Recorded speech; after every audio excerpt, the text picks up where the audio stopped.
This plain behind me is where the legendary leader Hannibal hurled the army of Carthage against the might of Rome in 216 BC.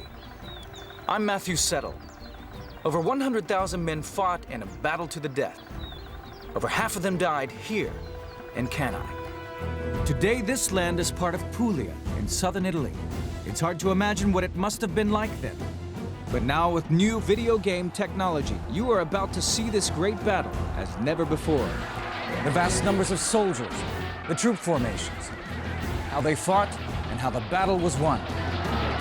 Get the view the generals wish they had, now, on decisive battles.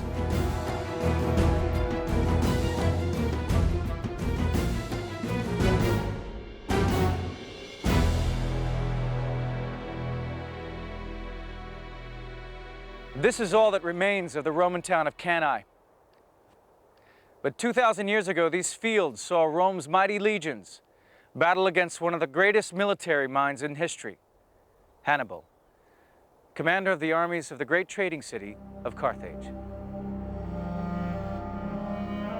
By 250 BC, Rome had made itself master of all Italy. Now it wanted to expand and to control the Mediterranean Sea.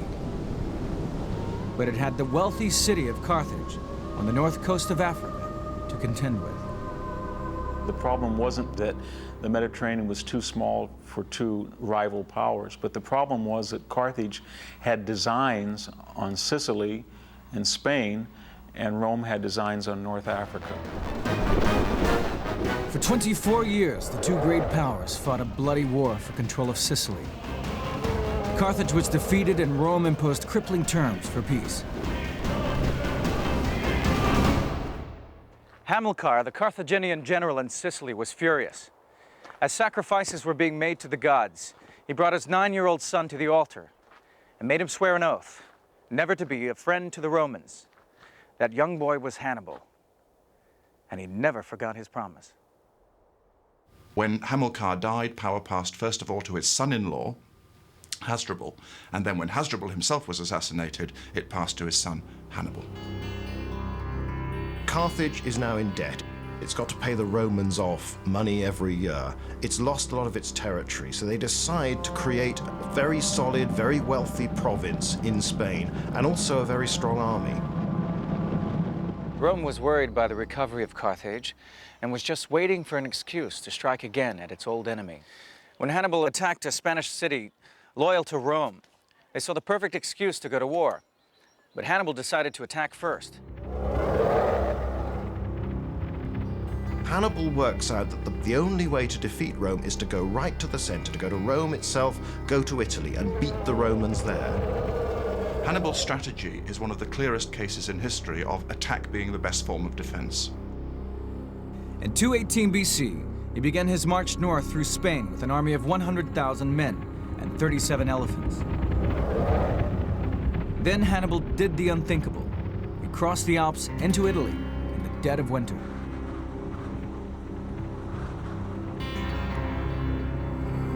Hannibal is an immensely charismatic leader. Hannibal could get armies to do things that most men simply couldn't have dreamed of. Somehow an army with Hannibal in command could go that little bit further. He was still a young man, only in his 20s, but his hatred of Rome drove him and his army onwards. The Romans got their first taste of Hannibal at the Battle of Cannae. And now, with new video game technology, we will be able to see Hannibal in action as never before. The importance of elephants shouldn't be underestimated. They were never used as pack animals, they were only used as weapons. And they were very important for his image. We know of coins that we still have, in fact, coins with the image of Hannibal on the one side and an elephant on the other. The Roman legions were crushed by Hannibal and his war elephants. The next year, it was the same story. Rome sent a second army and suffered a second defeat at Lake Trasimene. Nothing, it seemed, could stop Hannibal.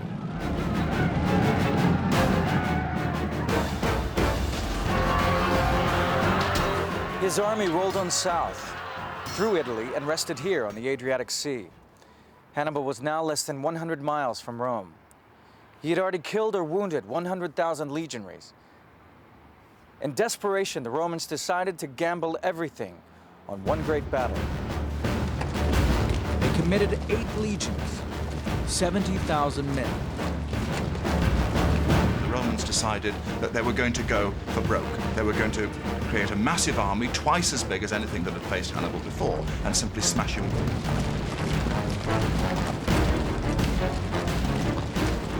On August 2nd, 216 BC, the huge Roman army met Hannibal, here, near the town of Cannae. It would be Hannibal's genius against overwhelming odds. It would be the bloodiest battle the ancient world had ever seen.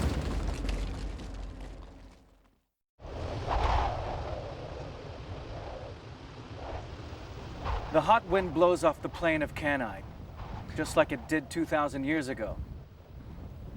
But then the fields were uncultivated and home to the two most powerful and different armies of the ancient world. At stake, control of the Mediterranean and the future of Rome itself. Let's take a closer look at the huge Roman army which opposed Hannibal. It contained 8 legions. Each had up to 5,000 men, drawn into 3 lines, which were in turn divided into squares of infantry. This checkerboard formation was designed for maximum flexibility, but it was tricky to operate in the heat of the battle and needed a very experienced commander to make it work. As a Roman soldier, just where you stood in these 3 lines was based on your age and your experience. If you were around 17 to 25, you would take up position right here in the front rank. Here you would be in the thick of the action. As a raw recruit, you would become battle-hardened or die. If you survived to your mid-20s, then you would graduate to the second rank of experienced men at the peak of fighting fitness. And if you lived to be a grisly old veteran, you would find a home here in the third rank. Maybe it wouldn't be so quick anymore, but all that knowledge and experience would help get the army out of a tight spot. Let's take a look at what Hannibal and his army would have seen. The skirmishers out in front act like a kind of curtain, making it difficult to work out just how the Roman troops are organized, and how many there are. And we can see that Hannibal's army is nothing like the Roman military machine on the other side of the battlefield. This is an army drawn from many countries. From Africa come the Libyan spearmen and Numidian cavalry on small, swift horses. There are Gauls from France and Spaniards fighting both on foot and on horseback. Here, Hannibal has the advantage of 10,000 horsemen against the Romans' 6,000. And the flat plain of Cannae is perfect for cavalry warfare. But he has only 40,000 infantry against Rome's force of 70,000. The Roman army was so vast it had 2 commanders, Paulus and Varro. They took turns leading the army on alternate days. Now this is tricky enough if both commanders have the same strategy, but they didn't. They had competing strategies. Paulus favored a cautious approach and did not want to rush into battle. Varro was spoiling for a fight and wanted to force the battle onto the open plain where the huge Roman army had room to maneuver. On August 2nd, 216 BC, it was Varro's turn to command, and so the Roman army began to form ranks for battle. As usual, the infantry occupied the center, with the cavalry detachments on either wing to guard the flanks.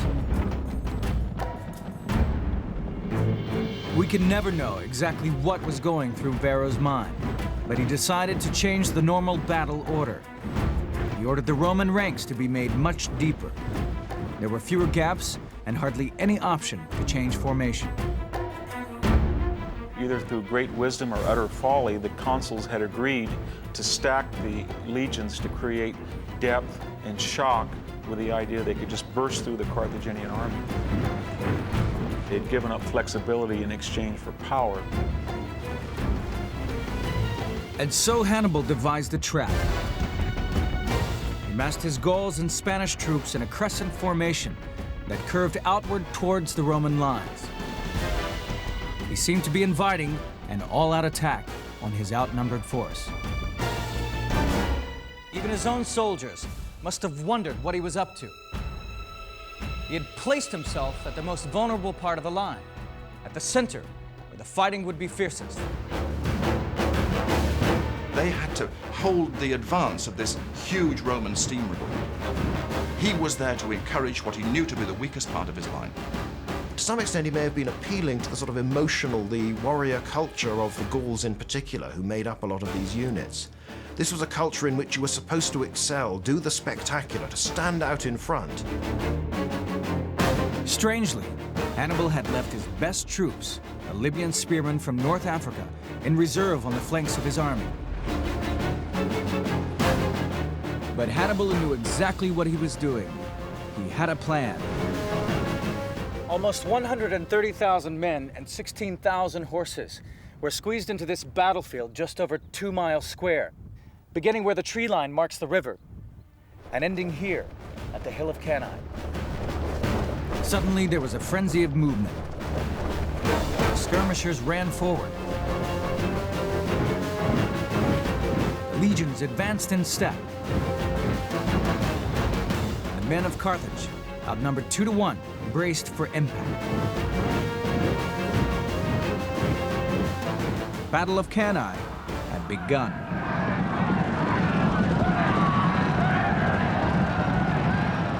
Hannibal sent his heavy cavalry straight for the Roman horsemen under Paulus.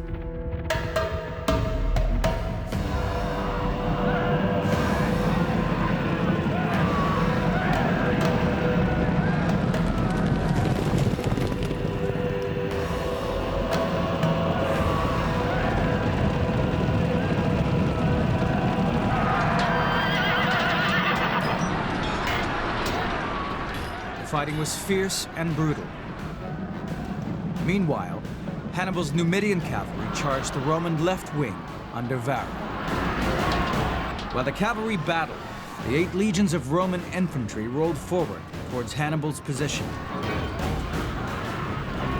When they got to within 15 yards, each legionary threw his spear, the pilo. Then they drew the gladius, a short stabbing sword of hardened Spanish steel, and collided with the Carthaginian crescent.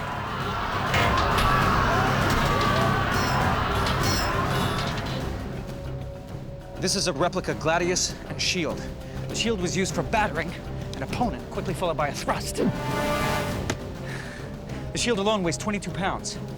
So, in this heat with that sun and a full suit of armor, it's hard to imagine fighting for 4 minutes, let alone 4 hours.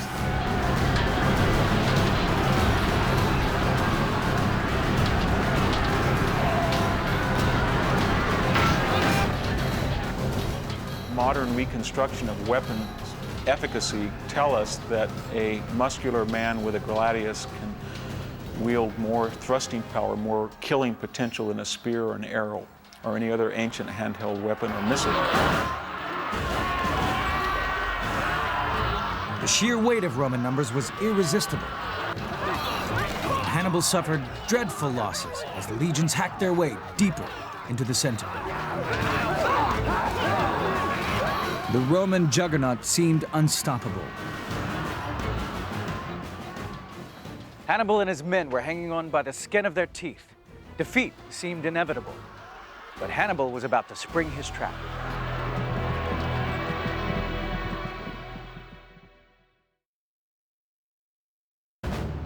Carthage and Rome are fighting for supremacy in the Mediterranean.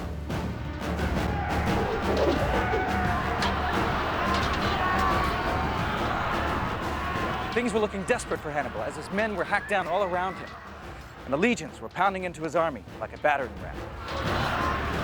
For the Romans, it seemed that one more push would lead to victory.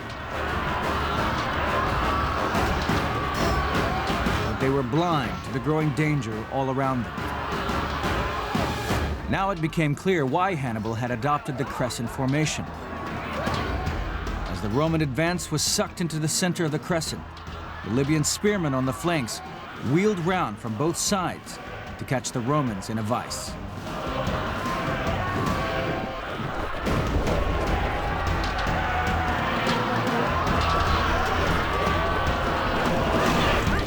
center of this mob couldn't use their weapons. They were pelted by spears, javelins, stones, but they could not reply backwards. It was too compact, it was too tight.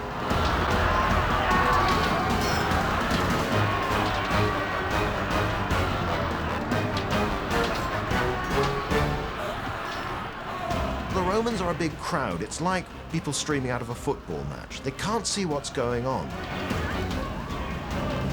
At that moment, Hannibal's cavalry smashed through the Roman horsemen on both flanks and began to move around behind the legions. At the front, the Roman attack became bogged down because of its densely packed formation. At the back, the Carthaginian cavalry closed in.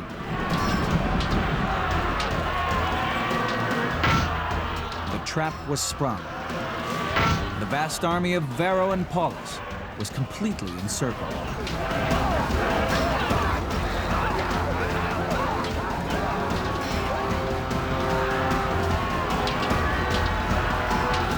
Had they kept their wits about them, they could have had an organized breakout and still rescued the battle.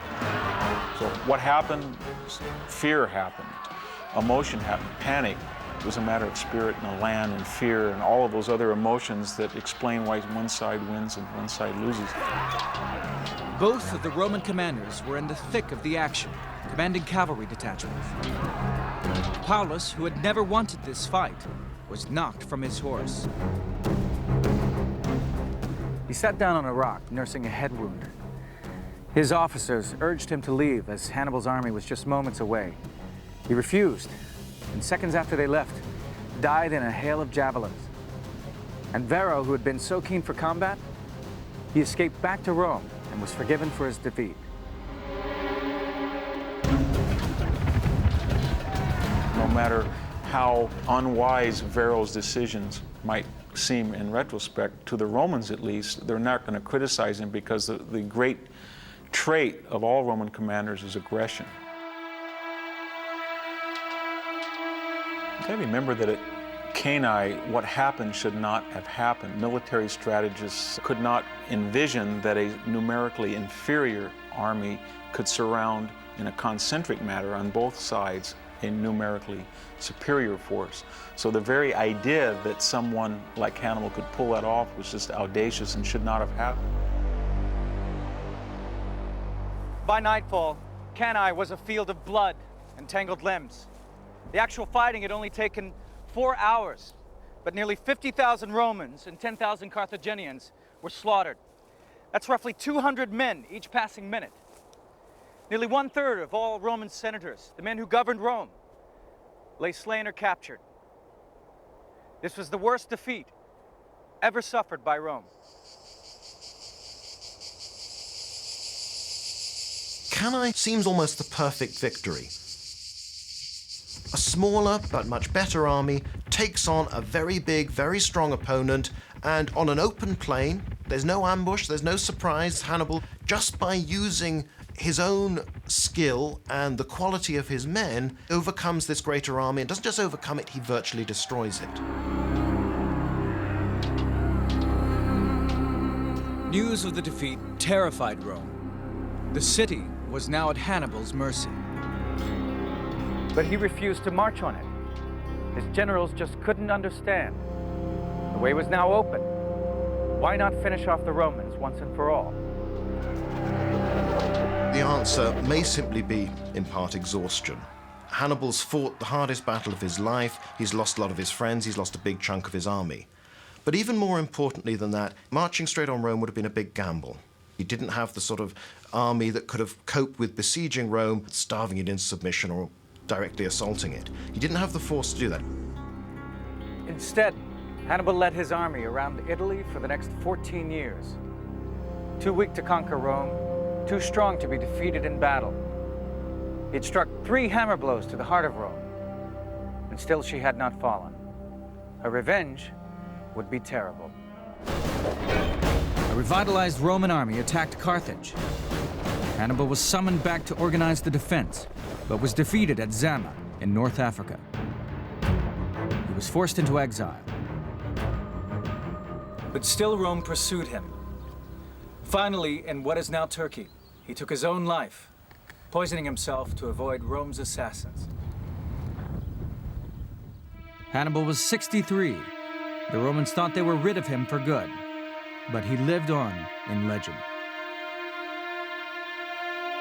Hannibal was one of the great boogeymen of the Romans. Nurses for centuries after used to say, Hannibal will get you, to frighten the children. It's a figure that enters deep into the Roman psyche, the big bad wolf type of thing. Hannibal is there. Hannibal is someone who almost appears like an elemental force, who bursts across the Alps, scatters Roman armies to all sides, and takes Rome to the very brink.